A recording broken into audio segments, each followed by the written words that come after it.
Please read the disclaimer.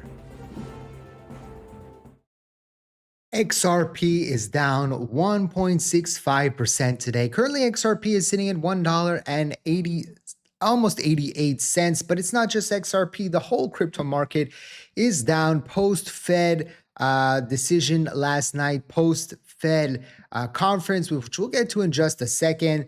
Ethereum down -2%, Solana down 1.5%. There's still a lot of things that are creating some fear in the crypto market. Of course, the situation with Iran, the potential of a government shutdown, and all of that is now weighing on the crypto market after we're post the Fed decision, where there was basically no decision, or the decision was to keep interest rates where they were. The crypto market was anticipating that, and the Fed chairman didn't say anything too bullish or bearish. And now the next phase is to wait to see what's going to happen geopolitically around the world, what's going to happen with Iran, what's going to happen with the government shutdown. So that's the current situation that we are in from a market standpoint. As you can see from the crypto bubbles here, there is, been a pullback across the board here for the crypto market. And so that's the current situation that we are in.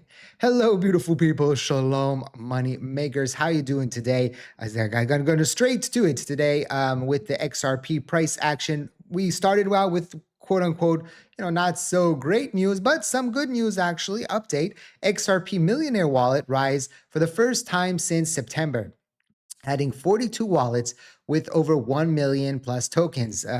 Were you one of the new XRP Millionaire wallets? Let me know in the comment section down below. Are you one of those 42? An encouraging long-term signal per sentiment, right? So you had, of course, after October 10th, right, where we had a little bit of a pullback there, and now we're seeing accumulation again on these wallets. So it will be very interesting to see if we do see accumulation now, people looking at the current situation and saying, okay, now might be the time to overload my positions. Again, that's a decision that every single investor has to make for their own self, okay? It's very, very important to remember that. As always, I just want to remind you, this video is for educational and entertainment purposes only, not financial advice. Always do your own due diligence before you decide to invest. So did Powell and Trump just agree on something? President Trump said yesterday, US dollar is doing great.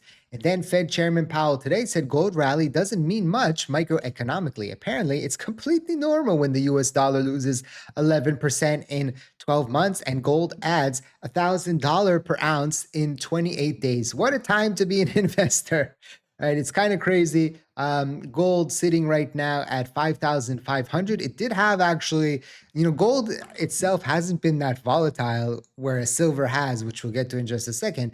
But gold just pulled back a significant amount in a very short period of time, about 2.6, which is not normal for gold there, but it did, and then it recovered off of that. But you can see it did rally about 4% in 2 hours. So even gold now has become, volatile. And of course, silver is already at 116. It did rise to 120 a few hours ago, but then it pulled back here. So it's down about 3% since then. But silver continues its rise every single, if you bought the dip here, you'd still be up 14% in 2 days. So silver continues to bring good returns even with these pullbacks in between. And again, silver, gold right now sucking up the liquidity. It's part of the game. And again, we need to figure out how we can take advantage of these current assets, of this current situation. If you've been watching the channel for a while, I always say, go with the flow. If the flow is somewhere, go there, but just be careful, because usually when everybody is talking about something and it's getting a lot of attention, and suddenly crypto channels are making videos about silver and gold, where you're probably getting very close to the top. The top is when these kinds of videos are getting, hundreds of thousands of views. We might not be there yet. Of course, silver has its own unique situation because of the liquidity crisis, but it will be very interesting to see what happens with this price action, if it continues to be this volatile or it kind of slows down a little bit going forward. Now I want to listen to a few clips from last night's speech from the the Ched Fairman, Fed chairman, right? Geopolitical risk for us is a lot of it is around energy, oil. And so far we haven't, for all the turmoil, oil prices have come down, as you know, and so we don't really see much. Longer than that, it's trade, and the trade, the economy, our economy has pulled through pretty well, you'd have to say, given the very significant changes in trade policy. So he keeps kind of underlying the fact that, even though the Trump gave us all this tariff situation, we're still doing pretty good. Trying to, to turn the knife a little bit. They're going back and forth here, and even had this to say. The point of independence is not to protect policymakers or anything like that. It just is that every advanced economy democracy in the world has come around to this common practice. It's just an institutional arrangement that has served the people well, and that is to have a separation between, to not have direct elected official control over the setting of monetary policy. The point of course, he doesn't want that, but in the end, we'll see how this plays out. We got Secretary Bessent saying that they are, days away from finding a new Fed chairman. Treasury Secretary Scott Bessent says President Trump may pick a new Fed chair in a week or so. Pro-Bitcoin Rick Ryder is currently leading by 10% in the odds for the job. So we'll see if going forward we get in a week or two the new Fed chairman, and then I think the market is going to react to that in a way that they'll say, okay, the next 6 months or whatever we have with Powell doesn't really matter, because we know that a new Fed chairman is coming, and Trump is going to pick someone that is very pro-reduction, pro-crypto, and so I think that the crypto market will like that, but we'll see. We'll see who he's going to pick. Of course, that will be influential on what happens in the U.S. economy going forward.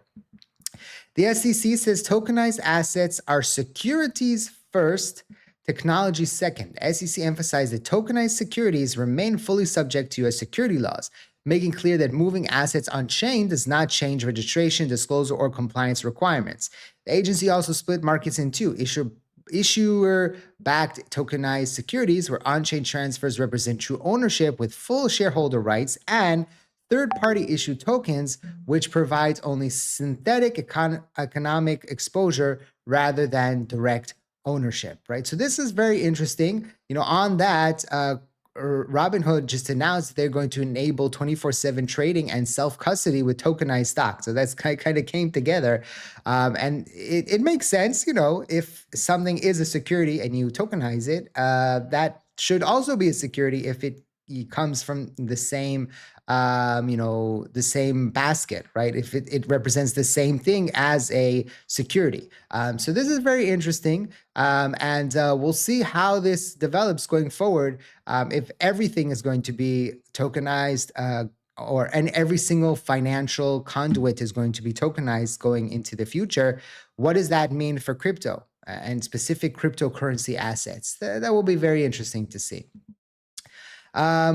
We talked about this recently, how the midterm election year is usually not so great for the crypto market historically, but it's been also because of the fact that it's always come after the crescendo, after the banana zone. And this year, well, that hasn't happened. So maybe this year will be different in the fence, not the fence, in the what's the word I'm looking for? In the relevancy towards the crypto market, because it didn't have that crescendo, right? So maybe this time around, this year won't be a dud, right? And CryptoPack, a fair share, reports that 193 million cash on hand ahead of the 2026 midterms, up 37% since July, with major contributors from Ripple, A16Z, and Coinbase. So each of them giving a significant amount of money here towards the crypto pack, to squeeze the midterm elections into ways that are beneficial for the crypto market. Of course, this is done in every single industry. But interesting to see that money is flowing into that direction in order to potentially have some effect on where the midterm elections go. And hopefully, however you vote, the midterm elections go the way that you want. And I'm just looking in this video specifically for crypto that it goes the way the crypto wants. So we'll see how that plays out with the midterm elections. And this is, I try to give you the good, the bad, and the ugly. We've talked about this before on the channel. Um, in the past, the crypto market, Bitcoin has never printed a real all-time high without the ISM PMI going over 50, not once. And this hasn't happened. Right now, we are under 50. So historically, this means economic contraction, liquidity building, not peaking, risk assets in accumulation, not distribution. PMI under 50 has always been a buying window, never a cycle top. So now this isn't a top, right? This is what people are thinking. And so again, right now, it might look that the market is a dud, that nothing's happening, that there's no price action, that there's no interest. But historically, these have been the best times to get into the market. It doesn't mean that it's going to be the best time again. But again, if you zoom out and you remember, and I remember, my mind doesn't forget. I remember when Bitcoin was at 15,000, and I remember when XRP was at 50 cents. And I remember all of this, and it wasn't a very significant long time ago, right? December of 2022. So that was, wow, it was already 4 years ago, almost 3 years ago. Time flies, right? But I remember the sentiment here, and it's kind of funny. It feels like the sentiment now is a lot lower than it was here. It's kind of funny, isn't it, to think about that? People were still very interested in crypto market. Of course, I understand coming off of 2021, there wasn't fatigue, but we just had a massive rally, right? We just had massive things happen. And it's interesting that people are fatigued a little bit, not totally, but I think a lot of people are getting fatigued. This could be because of a few factors: the fact that the stock market is doing so well, the fact that precious metals are doing so well. And so when you have that situation, you kind of get fatigued off of the one that's not moving. And this is just another reminder. My philosophy in investing is, diversification.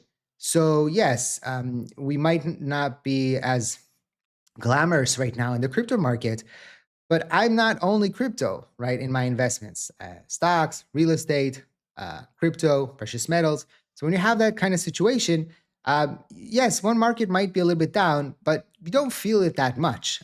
I feel it because I talk about crypto every single day, right? So I feel it, more than I should as an investor, just because I cover it.